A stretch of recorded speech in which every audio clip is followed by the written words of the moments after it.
ГУР начал гудеть, и руль стал тяжелым. Друзья, совсем недавно заметил, что у меня руль стал тяжелее, и ГУР начал издавать звуки, то есть начал шуметь.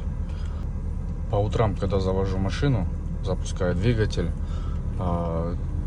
первые 5 минут, первые пару минут, как я еду, начинаю двигаться, выкручиваю руль, то есть руль мягкий, без звуков, а затем снова начинает руль становиться тяжелым и начинает выть гидроусилитель. Заехал недавно к мастеру на диагностику. Это мастер по ремонту рулевых реек. Я когда-то у него делал рулевую рейку. И он видел подтек шланга, который соединяется к рулевой рейке. То есть из-за того, что есть подтек, из-за того, что есть небольшой подсос воздуха, руль становится тяжелым. Купил контрактный шланг, и стоит он 3500 сомов.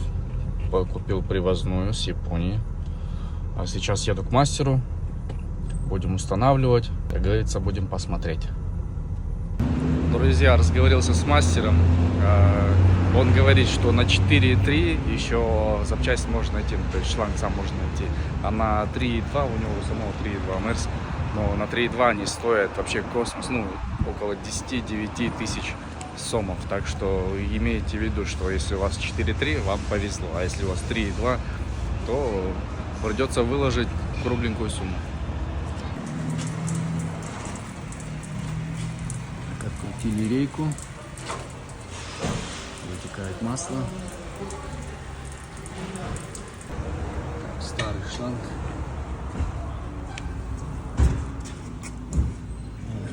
Трещина.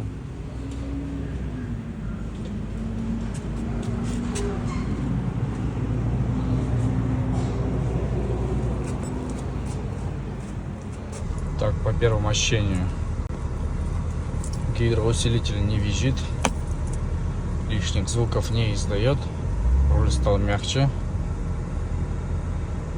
Так, это первый выезд, первый километр, как говорится.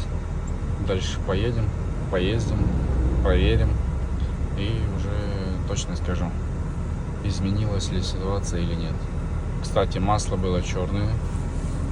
Масло ГУР, когда выливали, оно было черное.